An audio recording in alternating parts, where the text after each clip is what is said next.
আসছে 2026-27 অর্থ বছরের বাজেটে সাধারণ মানুষের জন্য কিছুটা স্বস্তির বার্তা দিতে যাচ্ছে সরকার।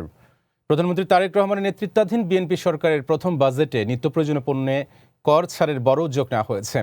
অন্যদিকে বিলাসী ভোগ, সম্পদ ও অনিয়ন্ত্রিত খাতগুলোকে করের আওতায় এনে রাজস্ব বাড়ানোর দ্বিমুখী কৌশলও নিয়েছে সরকার।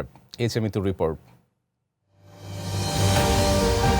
বৈশ্বিক অর্থনৈতিক অস্থিরতা ও দীর্ঘস্থায়ী মূল্যস্ফীতির চাপে যখন চিড়েচাপটা সাধারণ মানুষ, তখন জনগণের ক্রয় ক্ষমতা ধরে রাখতে চাল, ডাল, তেল, চিনি, ময়দা, পেঁয়াজ, আলুসহ বিভিন্ন মশলাজাতীয় পণ্যের উপর বিদ্যমান 1% উৎসে কর প্রত্যাহারের প্রস্তাব নিয়েছে সরকার।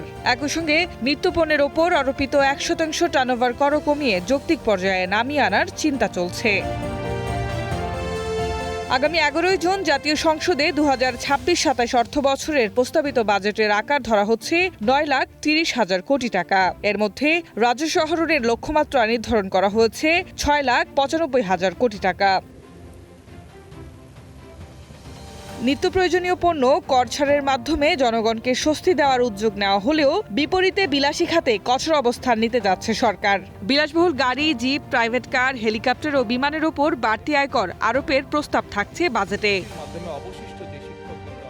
চিকিৎসা খাতেও কিছুটা স্বস্তি দিতে হার্টের রিং, ডায়ালিসিস, টিউব সহ বিভিন্ন চিকিৎসা সরঞ্জামের ওপর শুল্ক কমানোর চিন্তা করছে সরকার। অন্যদিকে তামাক পণ্যে আরও বেশি শুল্ক আরোপের সম্ভাবনা রয়েছে।